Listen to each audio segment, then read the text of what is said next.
बावजूद कुछ किसानों को समझा नहीं पाए। भले ही किसानों का एक वर्ग ही विरोध कर रहा था, लेकिन फिर भी ये हमारे लिए महत्वपूर्ण था। कृषि अर्थशास्त्रियों ने, वैज्ञानिकों ने, प्रगतिशील किसानों ने भी उन्हें कृषि कानूनों के महत्व को समझाने का भरपूर प्रयास भी किया। हम पूरी विनम्रता से, खुले मन से उन्हें समझाते रहे। अनेक माध्यमों से व्यक्तिगत और सामूहिक बातचीत भी लगातार होती रही। हमने किसानों की बातों को, उनके तर्क को समझने में भी कोई कोर कसर बाकी नहीं छोड़ी।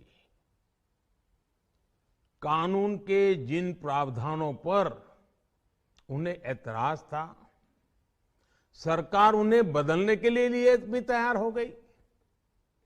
2 साल तक हमने इन कानूनों को सस्पेंड करने का भी प्रस्ताव दिया। इसी दौरान ये विषय माननीय सर्वोच्च न्यायालय के पास भी चला गया। ये सारी बातें देश के सामने है, इसलिए मैं इनके अधिक विस्तार में नहीं जाऊंगा। साथियों, मैं आज देशवासियों से क्षमा मांगते हुए सच्चे मन से और पवित्र हृदय से कहना चाहता हूं कि शायद हमारी तपस्या में ही कोई कमी रही होगी, जिसके कारण दिए के प्रकाश जैसा सत्य कुछ किसान भाइयों को हम समझा नहीं पाए। आज गुरु नानक देव जी का पवित्र प्रकाश पर्व है। ये समय किसी को भी दोष देने का नहीं है। आज मैं आपको, पूरे देश को ये बताने आया हूं कि हमने 3 कृषि कानूनों को वापस लेने का, रिपील करने का निर्णय लिया है। इस महीने के अंत में शुरू होने जा रहे संसद सत्र में, इसी महीने में, हम तीनों कृषि कानूनों को रिपील करने की संवैधानिक प्रक्रिया को पूरा कर देंगे। साथियों, मैं आज अपने सभी आंदोलनरत किसान साथियों से आग्रह कर रहा हूं, आज गुरु पर्व का पवित्र दिन है। अब आप अपने अपने घर लौटे, अपने खेत में लौटे, अपने परिवार के बीच लौटे। आइए एक नई शुरुआत करते हैं, नए सिरे से आगे बढ़ते हैं। साथियों, आज ही सरकार ने कृषि क्षेत्र से जुड़ा एक और अहम फैसला लिया है। जीरो बजट खेती यानी प्राकृतिक खेती को बढ़ावा देने के लिए,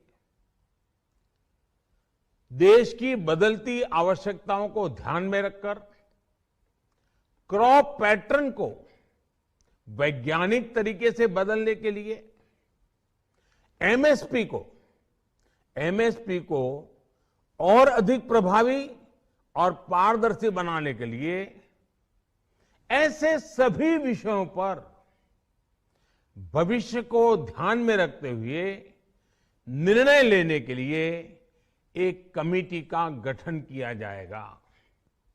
इस कमेटी में केंद्र सरकार, राज्य सरकारों के प्रतिनिधि होंगे, किसान होंगे, कृषि वैज्ञानिक होंगे, कृषि अर्थशास्त्री होंगे। साथियों, हमारी सरकार किसानों के हित में काम करती रही है और आगे भी करती रहेगी। मैं गुरु गोविंद सिंह जी की भावना में अपनी बात समाप्त करूंगा। देहि शिवावर मोहे इहे, शुभ कर्मन ते कबहू न टरो। हे देवी, मुझे ये वर दीजिए कि मैं शुभ कर्म करने से कभी पीछे ना हटूं। जो किया किसानों के लिए किया, जो कर रहा हूं देश के लिए कर रहा हूं। आप सभी के आशीर्वाद से मैंने मेहनत में पहले भी कोई कमी नहीं की थी। आज मैं आपको विश्वास दिलाता हूं कि अब और ज्यादा मेहनत करूंगा ताकि आपके सपने साकार हो सके, देश के सपने साकार हो सके। आपका बहुत बहुत धन्यवाद। नमस्कार।